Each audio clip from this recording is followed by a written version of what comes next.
Salut à toutes et à tous, aujourd'hui je suis là pour vous apprendre la technique Friedrich simplifiée. Alors, c'est quoi la technique Friedrich simplifiée par rapport à la technique Friedrich? Déjà, la technique Friedrich simplifiée, pour faire la face jaune, il n'y en aura que 7 cas différents, alors que pour la technique Friedrich normale, il y aura 57 cas différents. C'est beaucoup moins, c'est beaucoup plus facile à apprendre, c'est simplifié. Cette technique se divise en 4 étapes. Première étape, la croix. Deuxième étape, les F2L. Troisième étape, les OLL. Et quatrième étape, les PLL. Le tuto est réservé aux gens qui savent faire déjà le Rubik's Cube avec la technique débutante, car la technique Friedrich est la technique professionnelle.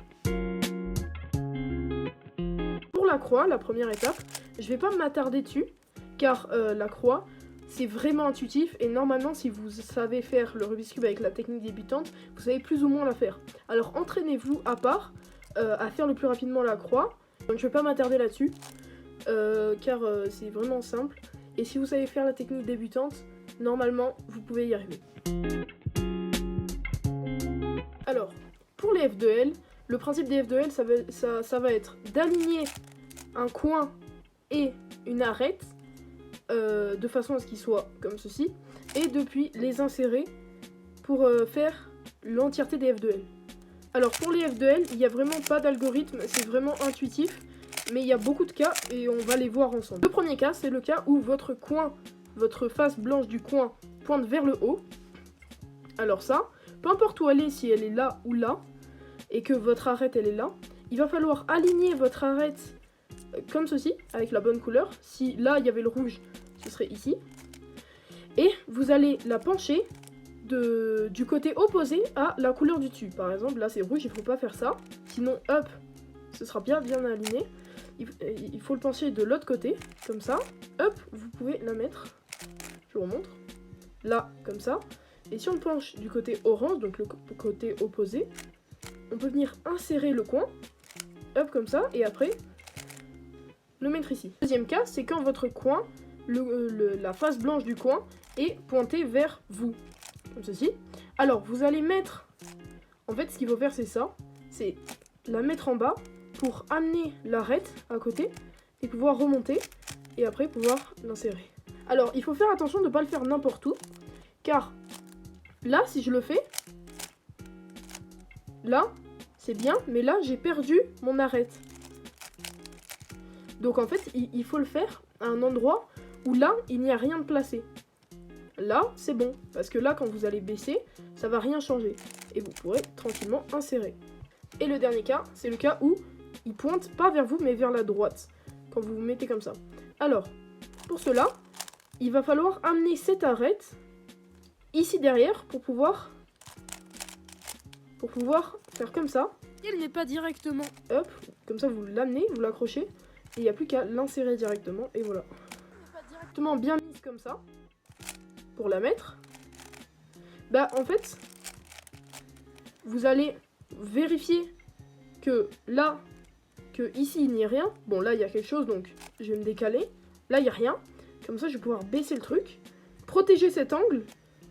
Comme ça je vais pouvoir déplacer ça, remonter et là je serai prêt à l'insérer. Comme je vous l'ai dit tout à l'heure, pour les OLL, il y a 7 cas dans la technique Friedrich simplifiée. Mais il y a 57 cas, je crois, dans la technique Friedrich normale. Alors pourquoi? C'est parce que dans la technique Friedrich simplifiée, il va falloir d'abord faire la croix, puis après, on aura les 7 cas différents disponibles. Alors comment faire la croix? On va voir les différents cas. Premier cas, si jamais vous avez un L comme ceci, on va pas faire gaffe aux coins. Les coins, on s'en fout. On va voir si jamais vous avez un L comme ceci, vous allez le placer en haut à gauche, à l'envers. Voilà. Et vous allez faire cet algorithme.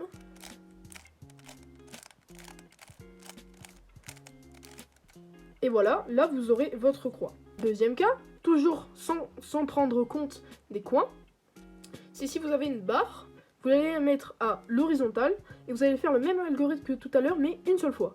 Je vous montre. Et voilà, la croix est faite. Et le dernier cas, c'est le cas où vous avez juste un seul point.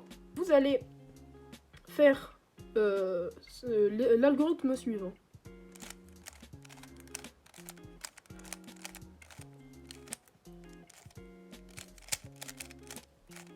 Et voilà, en vrai c'est simple, c'est assez long, mais c'est vraiment simple à apprendre car c'est quasiment tout le temps la même chose. Maintenant on va voir les 7 cas. Donc le premier cas c'est le cas de la technique débutante que vous connaissez normalement tous pour l'algorithme. C'est le cas où vous avez donc la croix, on va pas en tenir compte, mais le coin en bas à gauche et ça qui pointe vers vous. Donc vous vous mettez comme ça et vous allez faire le même algorithme que dans la technique débutante. Et voilà, la face est finie. Le deuxième cas, c'est le même, mais la face, là, elle ne pointe pas vers vous, elle pointe à votre droite. Donc vous allez mettre le coin en haut à droite, et vous allez faire cet algorithme. Et voilà, la face jaune est faite. Troisième cas, c'est le cas où vous n'avez aucun coin, et les coins, ils pointent comme ceci, donc ils sont à côté. Donc vous allez en mettre 2 vers vous, et vous allez faire cet algorithme. Et voilà. Quatrième cas, c'est le cas où on n'a toujours pas de coin en haut, mais les coins pointent comme ceci, donc 2 à côté, et les autres vers les côtés. Donc vous allez mettre comme ceci avec les 2 coins à côté à votre gauche et le coin vers vous, et vous allez faire cet algorithme.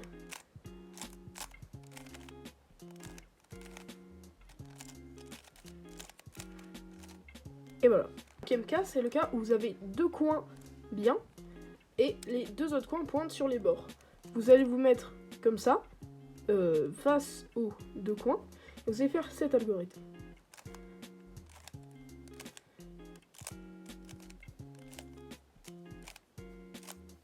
Et voilà. Sixième cas, c'est le même cas, mais les 2 coins pointent vers vous et pas sur les bords. Donc vous allez les mettre vers vous et vous allez faire cet algorithme.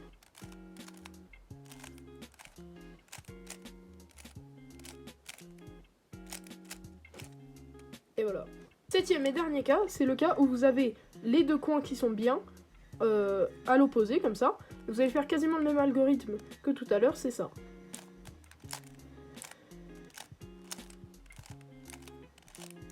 Et voilà, la face jaune est finie.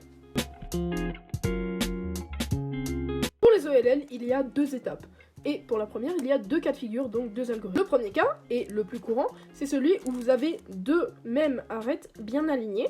On s'en fout de celui du milieu, mais les 2 mêmes coins sont bien alignés. Donc pour ce cas-là, vous allez les mettre à votre gauche et vous allez faire cet algorithme.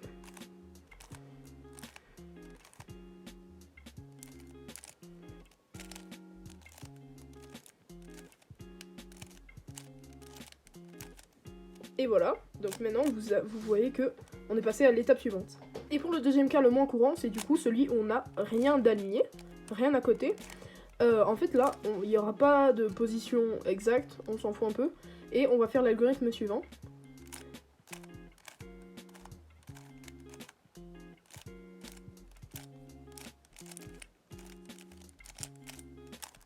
Et voilà, donc là on est passé à l'étape suivante. Et la dernière des OLL, et pour finir le cube, c'est celle-ci, c'est quand vous voyez que les centres, enfin les arêtes, doivent bouger entre elles. Alors pour là, il y a 4 cas, on va tous les voir. Le premier cas, c'est celui où vous avez une phase de faite. Alors on peut le faire dans ce cas-là et tout, c'est pas obligé que ce soit aligné avec cette phase. Bref, vous avez une phase de faite, donc 3 bien alignés, et les arêtes, elles doivent tourner dans ce sens. Donc vert au vert, orange, orange et rouge au rouge. Donc vous allez faire cet algorithme.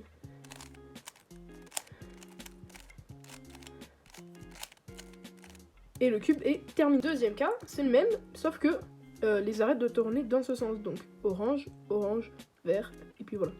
Donc c'est cet algorithme. Voilà, donc en fait c'est les mêmes algorithmes, mais à l'envers. Bon, il y a certaines personnes qui vont pas voir que c'est à l'envers, mais c'est complètement à l'envers. Troisième cas, c'est le cas où vous n'avez pas de face faite, et les arêtes doivent bouger aux faces opposées à elles. Donc c'est l'algorithme suivant.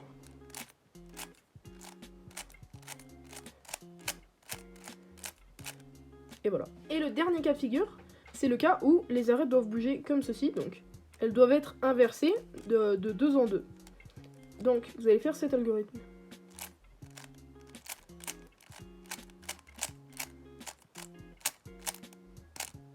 Et voilà, le cube est terminé. C'est tout pour la technique Frédéric simplifiée. Si je vous ai appris quelque chose et si ça vous a aidé, n'hésitez pas à me le faire savoir en commentaire, à mettre un like et à vous abonner.